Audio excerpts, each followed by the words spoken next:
Сега ќе направиме една мала рекапитулација на она до сега што го зборивме за кој стана збор за она библиска исхрана, исхраната што Господ ни ја дава во Библијата. Бите 1.29. Да се посетиме на стихот. И Бог рече: еве ви ги давам сите треви што се осеменуваат по целата земја и секое плодоносно дрво што го носи своето семе во себе, нека ви биде за храна. И спомнавме, значи ова е во пред падот во грев, Господ од храна му дава на човекот житарици, плодови, значи овошје од дрво, кои што носат семе во себе, и орашести или оние јаткасти плодови што ги велиме. Тоа е исхраната пред падот во грев.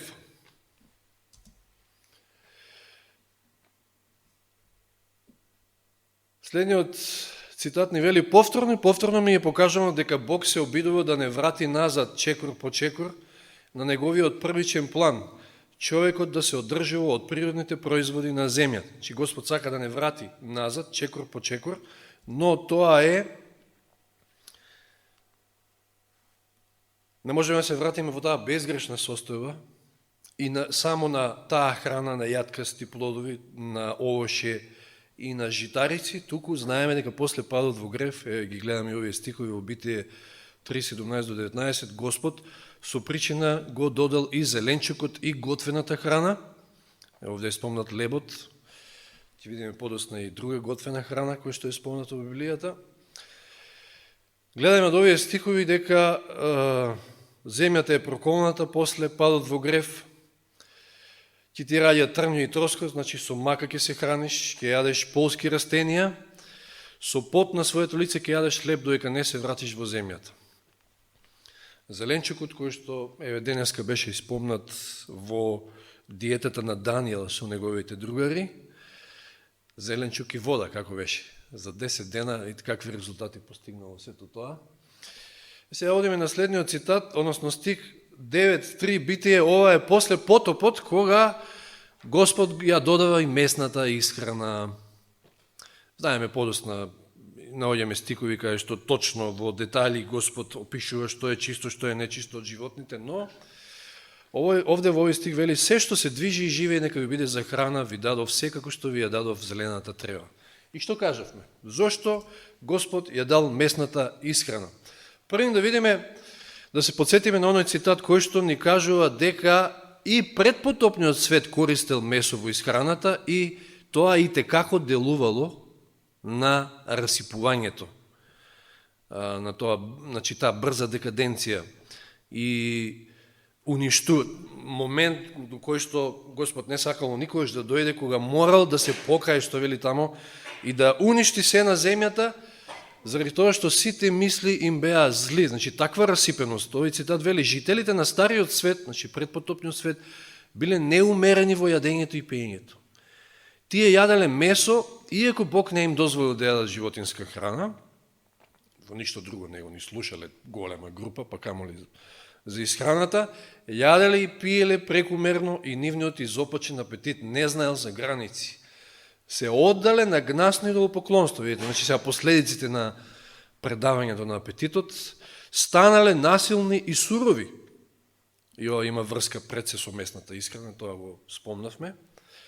Значи, место зеленчукот, кој што бил во изобилие, ова е уште пред потопот, тие се оддале на месна храна, каде што немате железо, немате калциум, или не во таа количина, не со тој квалитет, и едноставно станувате агресивни, сурови и така натаму, и толку вели корумпирани, што Бог веќе не можел да ги поднесе. Че влијанието на месната исхрана во она одлука да Господ го уништи предпотопниот свет, значи такво големо расипување. Уште еден цитат кој што исто така го читавме, вели: Бог на нашите прародители им ја дал храната која ја определил дека треба да ја јаде целиот човечки род од земањето на животот на кое било суштество е спротивно на неговиот план. Овошките од дрвјата во градината биле храната што ја барале потребите на човекот. Бог не му дал на човекот дозвола да јаде животинска храна се до после потопот. И зошто му ја дал местната храна после потопот? Затоа што било уништено се. Нема што да јадат.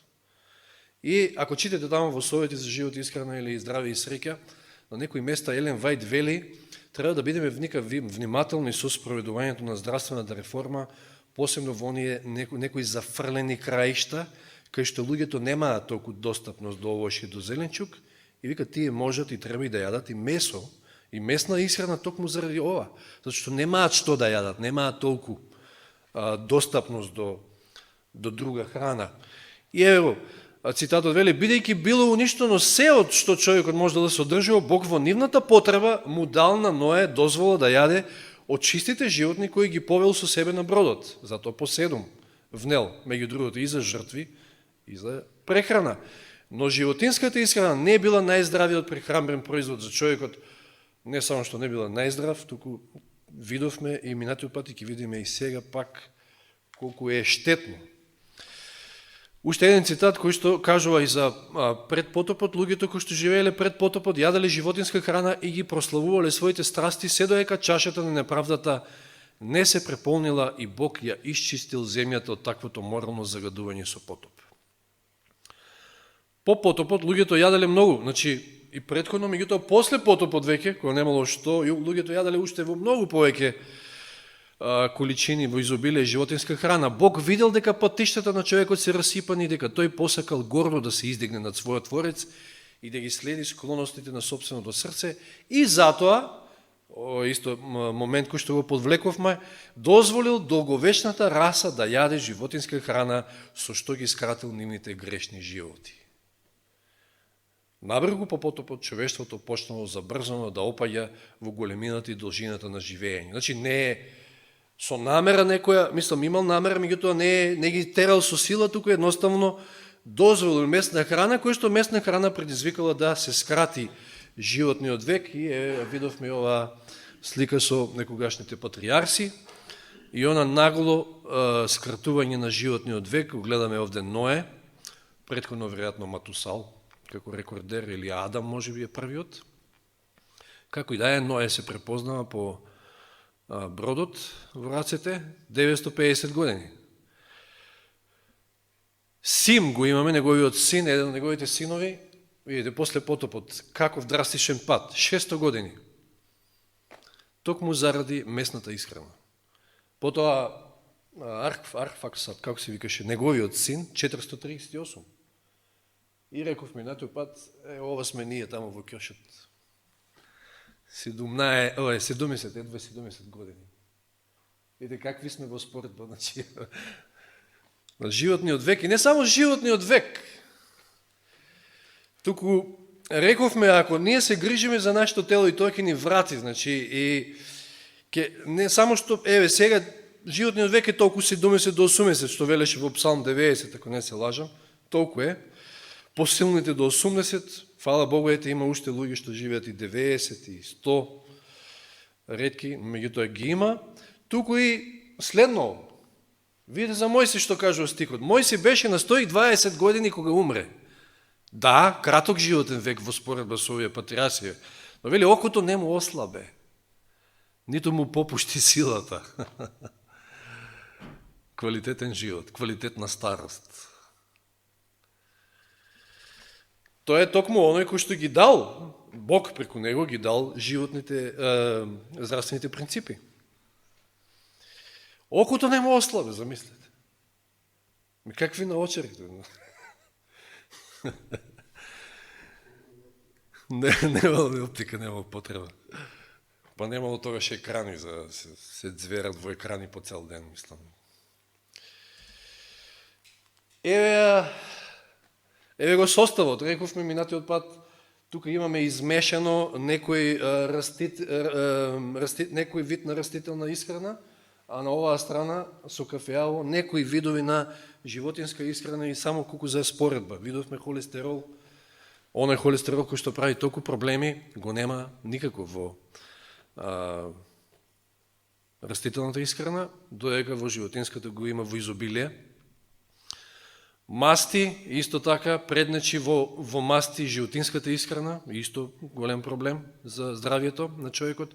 Протеините се тука некаде, меѓутоа неспоредлив квалитет на протеини кај растителниот во однос на оние протеини кај животинската исхрана.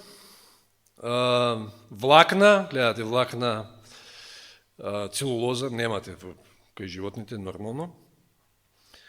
Витамин С, неверојатна разлика. Железо, исто така, голема разлика. Калциум, неверојатно голема разлика. Ова е милиграми таму на колку, не знам, количина.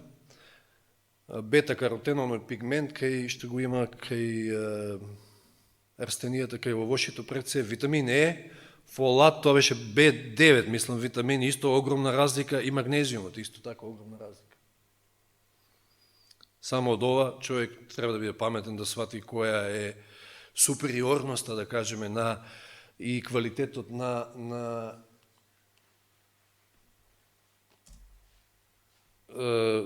квалитетот на растителната исхрана. И сега и ова го видов минатиот пат. Ова е присуство на бактерии на парче месо, односно на грам. Овие бројки се на грам. Се сеќавате, спомнавме дека ако сакате да ги уништите бактериите во парче месо, треба да го вриете на 120 степени барем 2 часа. Кој го прави тоа денес? Ако отидете во фаст фуд некаде и побарате сендвич со стек или било што, стекот ви е полужив. Така да предпоставувате дека може да најдете бактерии, тамо на купишта бактерии.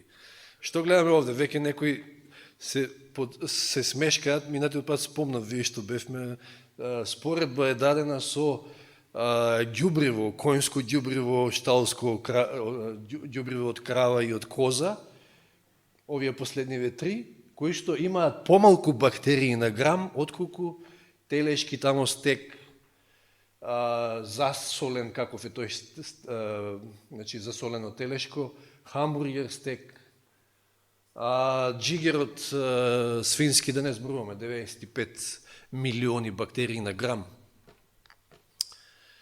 И па бидете паметни, па јадете, што ќе јадете.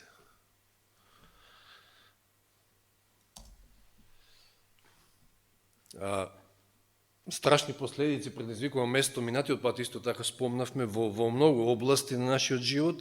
Да не повторуваме тоа, сега правиме само една рекапитулација и уште еден цитат, повторно Совети за живот и исхрана, иако не е истакнато овде, вели: состојбата на умот е блиску поврзана со телесното здравје, особено со здравјето на органите за варење.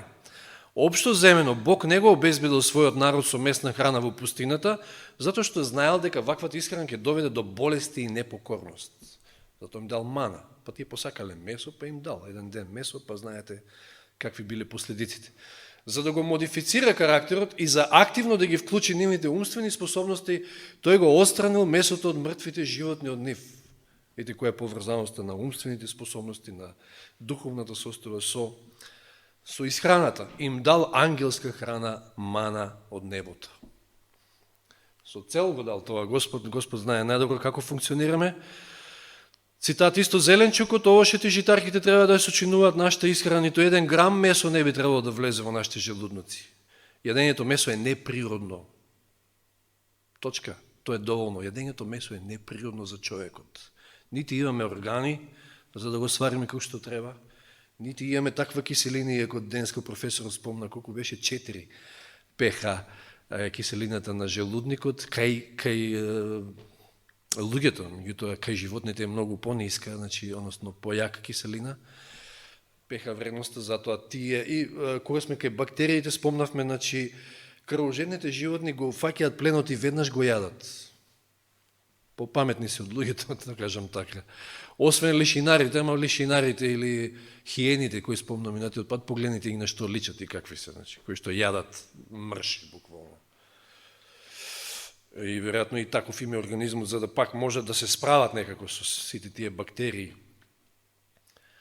Значи, јадењето месо е неприродно. Ние треба да се вратиме кон Божиот првичен план при создавањето на човекот. Ево уште еден цитат. Бидејќи умот и душата доаѓаат до израз преку телото, внимавајте, ова е многу мокен цитат, тамо негде од средината поготово. Бидејќи умот и душата доаѓаат до израз преку телото, и душевната и духовната сила во голема мера зависат од телесната сила и активност, се што го подпомага телесното здравје, го подпомага и развојот на силен ум и урамнотежен карактер. Ова е од Воспитување 195. Внимавајте сега, без здравје никој не може толку јасно да ги разбере или толку потполно да ги исполни своите обврски кон самиот себе, како прво, кон своите ближни или кон својот Создател. Затоа здравјето треба исто толку совесно да се чува како и карактерот.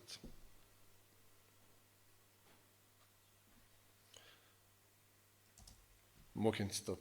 Уште еден. Меѓу оние кои го чекаат Господовото доаѓање, верувам дека ние сме меѓу тие, јадењето месо ќе биде конечно напуштено, месото ќе престане да биде дел од нивната исхрана. Широката употреба на месото од мртвите животни имала уништувачки последици врз моралот, како и врз физичката градба на човекот. Доколку ги погледнеме резултатите од лошото здравје во неговите најразлични облици, значи најразлични болести, и тргнеме да ја бараме причината за тоа, сигурно ќе стигнеме до јадењето месо. Значи, во многу проценти, кај многу болести, причинител е токму месната исхрана. И видите сега, спомнав Сабајлево, ова е еден диаграм, кој што, ова се подаци од 2019 од Македонија, кои се водечки болести, може да не се гледа од тамо, болести на циркулаторниот систем, 51,8%. Се што има врска со кардиоваскуларниот систем, од срце до садови и така натаму. Од каде сето тоа? Заради холестеролот, заради мастите, кои што видовме дека ги нема кај растенија да ги има во животинската исхрана. На второ место неоплазми, тоа се рак, сите видови на рак, 18,6%. 10,7% симптоми, знаци и наводи на недоволно дефинирани состојби. Ако сите овие три ги ставиме, значи рак, болест на циркулаторниот систем и оние не, значи 80%, колку му доаѓа тоа, или повеќе? Да, околу 80% отпаѓа токму на тоа. Причинител е нездравиот начин на исхрана. И во голем процент тука и местната исхрана, секако. Иако е во опаѓање, значи смртноста, или дали ова беше смртност или заболувањето, веројатно, на 100.000 жители, е во опаѓање низ годините. Значи, оди горе-долу, меѓутоа ве гледате како во последните години некако опаѓа, од 538,6 на 100.000, во 2010-2019 имаме 509. Че има некој опаѓање, веројатно некоја свесност се појавува кај луѓето полека, но сигурно, но сепак тоа е висока бројка. И тоа не е само во Македонија, тоа е насекаде по светот. Кај нас посебно. Затоа што кај нас и она што се купува, кој знае колку е квалитетно, на нас ни бутаа тука што не е квалитетно за горе кај нив, па тука кај нас ќе стигне.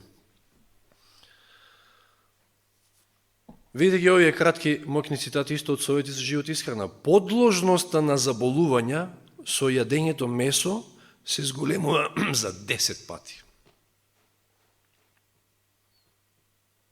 Значи, доколку во вашата диета е вклучено и месото, 10 пати повеќе сте подложни на заболувања. Од тоа ако не е вклучено месото. За оние кои неограничено јадат месо е невозможно да имаат јасен ум и активен интелект. Исто повторно таа поврзаност со интелектот. Сега, Исус Навин 5 глава 11 и 12. Ова е веќе која преоѓаат преку Јордан и тука се во хананската земја. Видите што е вклучено во исхраната. Значи, ние одиме кон Ханан, би требало да ја следиме таа диета. И како што видовме, чекор по чекор треба да се враќаме назад на она првична диета што Господ ја дал. А утреден по Пасхата поправо во тој ден јадеа од родот на онаа земја, бесквасни лебови и пржени зрна. Значи е готвена храна. И маната прекрати штом почнаа да ги јадат плодовите на земјата. Точно Господ ги водел низ пустината додека немале што да јадат. Им овозможувал да јадат од таа ангелска храна, стигнале веќе, имале што да јадат, маната веќе прекратила. Тоа е нашиот Бог. секојаш се грижи за нашите потреби. Така вели израелците веќе немаа мана, туку се хранеа таа година со плодовите на хананската земја. Еве што вклучувала таа исхрана. Сега овие се интересни стикови. Нити зборуваме некоја виша математика, тука ни ништо, тоа се едноставно цитати, стикови, значи од Библијата, Духот Пророштвото, вдахновени.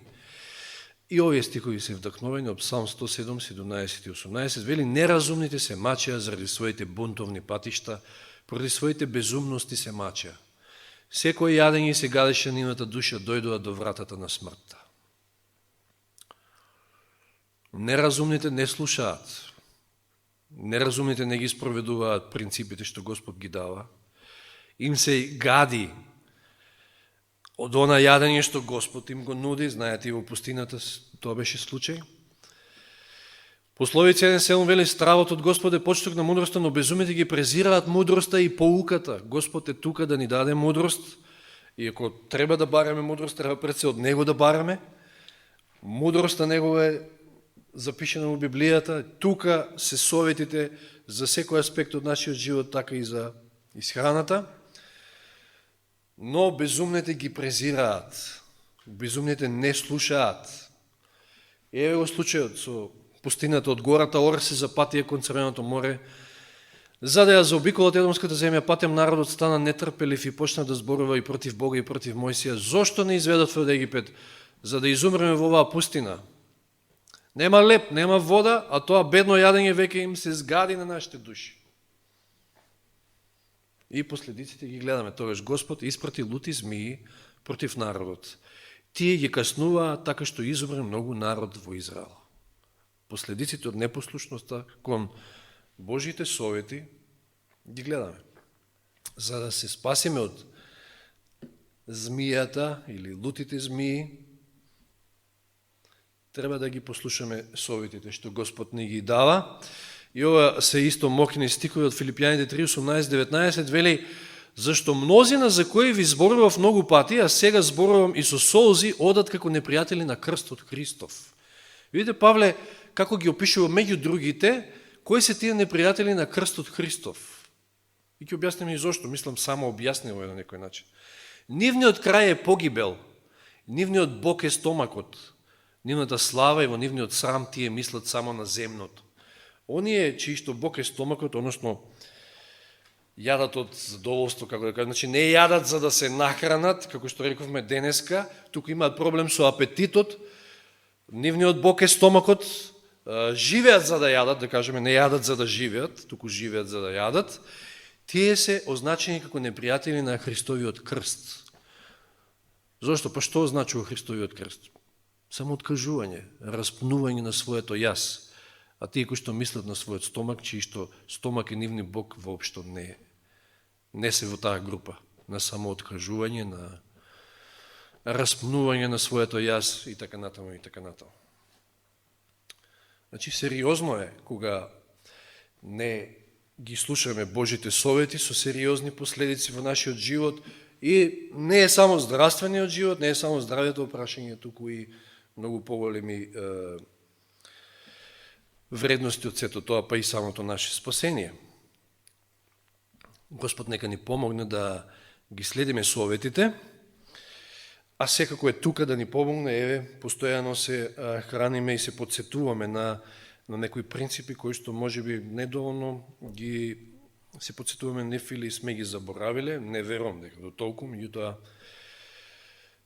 се надевам дека ќе обрнеме внимание повеќе, тоа ми е и целта и за самиот себе да обрнам внимание и јас, а и на вас да ве поттикнам.